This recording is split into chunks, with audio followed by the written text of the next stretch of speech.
and something that is very dangerous and very prevalent among everybody you know, and that's depression and feeling depressed and knowing when you're depressed. I was at the hospital, and the lady was like, any history of mental health or mental illness or mental crises. And I'm like, I've a few days ago I was pretty sad. I don't think I was depressed, but I've kind of been in a rut lately. And Taylor's like, he's been battling with depression, at least for like the last week. And at first I was really like kind of confused by it, because when it's about me, it's so much harder for you to peel back the layers and to be fully objective and objectively honest with yourself when it's about you, because you don't want to be the person who takes down your own superpowers. You don't want to have to self critique yourself too much. And obviously that's a fine balance between being humble and self criticizing yourself, and self sabotaging yourself too. It's a very fine balance. But like I thought about it, and then I talked to her for a little bit, and then I talked to myself for a little bit too. And it's been about a month and a half, 2 months now, where no, I would say about a month now, where my everything I'm doing in my life just kind of feels like it's been on autopilot. And I was telling her, like, the only like things I'm really getting true satisfaction at is, one, the podcast. I'm enjoying this more than anything else, really. I'm enjoying reading my books so much, and I'm enjoying my time with her. Those three things are making me feel fulfilled, and I feel like there's a purpose behind all of them. And I was really confused, and it was really disheartening, and it made me feel depressed, because I've noticed that everything that I wanted a year ago, I'm kind of at now. I wanted to still be in school for my degree. I wanted to become a personal trainer, and I wanted to, work more, and I wanted to make more money, and I wanted these things, and I've been able to accomplish them. I've been able to stay in school. I'm in classes. I've been able to, pick up some personal training here and there where I can squeeze it in. And it's not that these things aren't what I love to do. It's what I love to do. But I think I've always been so bad at just treating things as designating things as just a place for happiness, or I think it's my first thing is exhausted. But I haven't been able to look at everything I've been doing. I haven't had the same view on it that I've had, 2-3 months ago. And it's not that I don't care about it. It's not that at all. It's that I want to care, but I don't know how to care. I don't know if I should care. Like, I don't know if it's like if you're going to go to war, that you want to win, that you want to survive, that depending on what you need to do, you need to get through this line of people, but you just don't have the tools. You don't have the weapons. And that's kind of how I'm feeling. Like, I know what I have to do, and I know that if I do it, it will work out and it would be a good victory, but I just don't have the emotional tools on my arsenal to apply myself in that way. And I think the reason why those tools aren't existing is because I've been depleted, and I have been in a weird trance of just burnout. It's hard for me to think back to a time, even a single night, where I did a task without looking for a return on my task. Like something that's just fun. Like something that's fun. Like, even when I used to just like go bowling, I would go bowling, and then I would want to be a competitive bowler. Like, literally after I go bowling that same day, I'm on my phone looking for competitions, like teams, like team bowling. It's so sporadic, and it's so obsessive, and it's so impulsive, and it's something that I think people don't talk about enough. And it leads you down this path of just emptiness inside. And there's something so dangerous about being a very empathetic person, and being somebody who has the ability to accomplish tasks at a high level. And, I might be kissing my ass here, but I know I guarantee if you're listening to this podcast, you're that person too. And I know this is applicable to your life. It's hard when you just everything you do, you take it on and you treat it as if it's a job, and you struggle kind of disconnecting that, like that the reality of a job, reality of living, and then setting aside time for yourself to just enjoy life. Like I haven't been able to do that, and it's been really weird because I have been saying things and I've been doing things that I've always said I wouldn't do, and I've done them, and it's like I set these goals like once I do this, I'll be this. Once I do this, I'll be this, and it's like I I know that's not how it works, and I know that's not how it works, and I'm completely aware of that, but at the same time, I didn't know how to really take a step back and pull myself off of those rails, because what if it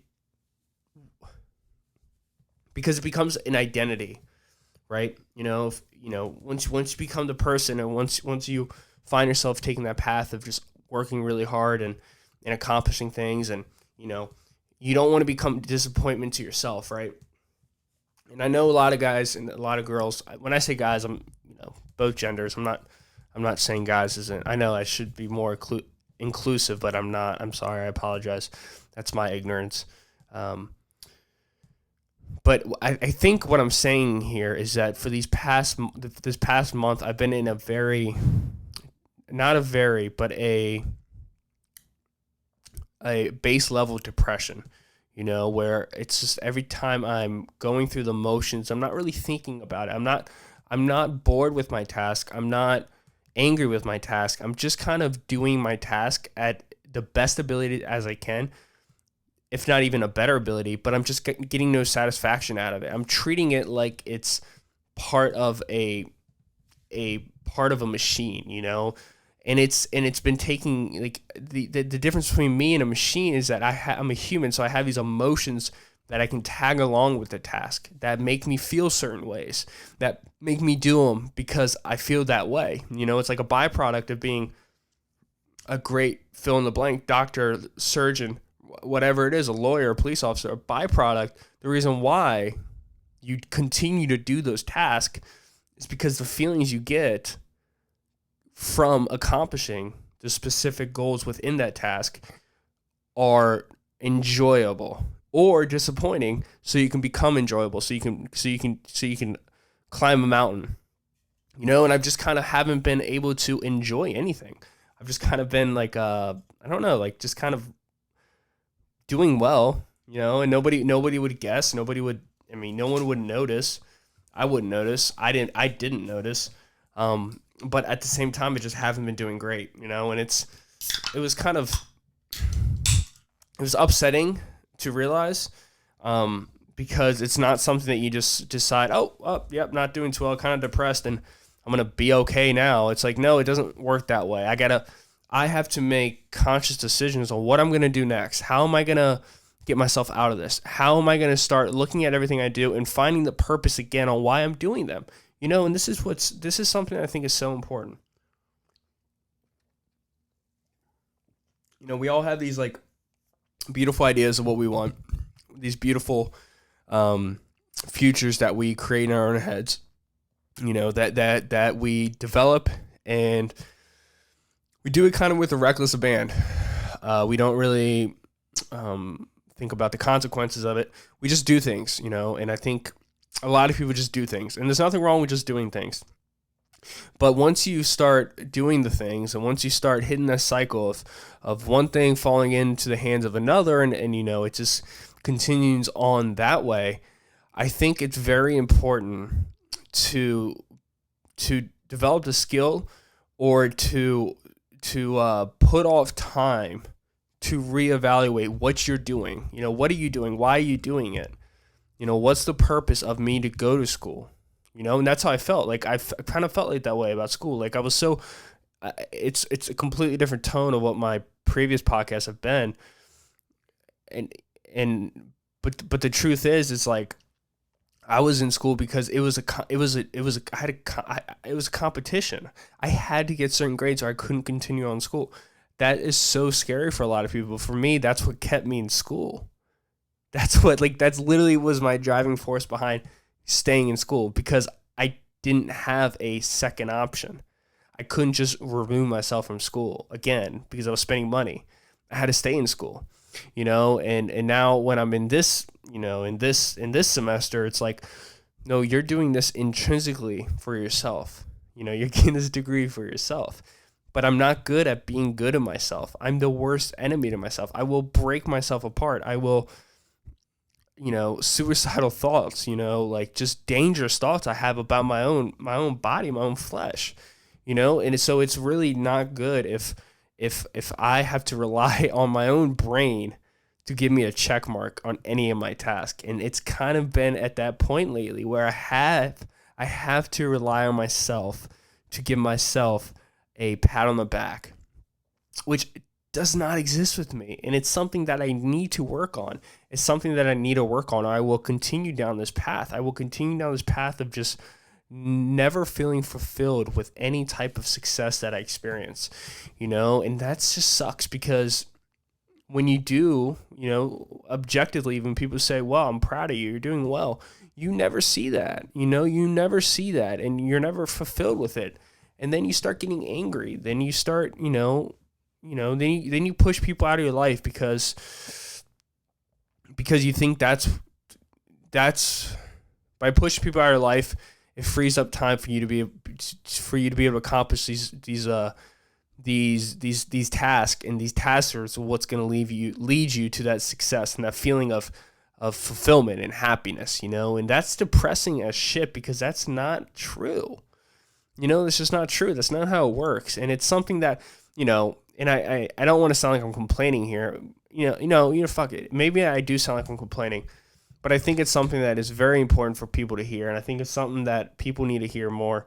You need to take care of up here. You need to take care of your brain. You need to take care of your thoughts. You need to filter your thoughts. You need to understand them. You need to write them out. You need to think about them. You need to bounce them off with other people. You need to have them, you need to critique your own thoughts. You need to check yourself when you're too high or when you're too low. You need to work on yourself. What triggers me to go in this downward spiral? Like if you're an alcoholic, you can't just go out to the club. You can't just go out to a restaurant if it's Friday night. If you're sober for a month, you can't just do it. You have to take precautionary steps. And that's something that I think all of us need to do. Addict or not, I'm not an addict, but I'm very self-sabotaging. I will beat myself up. I don't think that's the word. Self-critical to a point where it's self-endangerment, I guess.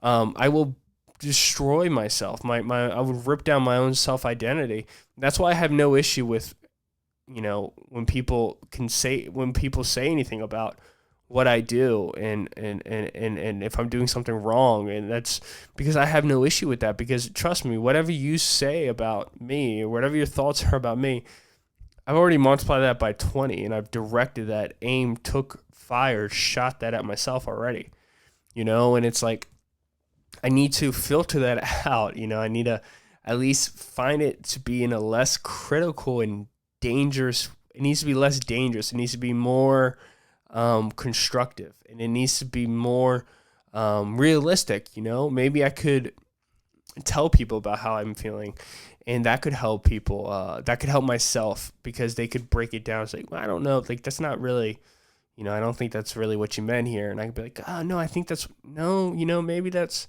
maybe you're right, maybe you're right on that, maybe you have a point, and maybe I should, maybe I should listen to you more often. But I don't know. I think that's something that we all need to work on, and I think it's something that I need to work on, and it's just been in a weird. I wouldn't say a dark place. Like depression has this overarching view that it's just dark and suicidal. It's like, no, that's not what depression is. Depression is just not. It's just lack of emotions, not negative emotions. Just lack of emotions, or uncontrolled emotions or emotions that aren't relatable, or they aren't, what's the word I'm looking for? They aren't correct. Like they aren't like if you're at a funeral, if you're at a funeral and you're not sad, but you're kind of just content, that's a bad example. But you know what I mean, like emotions that are uncalled for. Yeah, uncalled for. Like those are erratic behaviors, and that's stuff that it's not right. And I think that the days of just biting your lips and turning the other way and just not doing anything about it is destructive, not just for yourself, but it's destructive for your family. It's destructive for your future and whoever that's going to bring into your life, because you're not just going to decide to fix it one day, because that's not how it works, because you develop that habit to act that way. So in order to break that habit, you're going to have to really intrinsically look at yourself and reverse engineer it, yeah, I don't know. It's something that's been on my mind for these past few days, and it's something that I think is very important for people to spend more time thinking about and looking out for people who are struggling with it.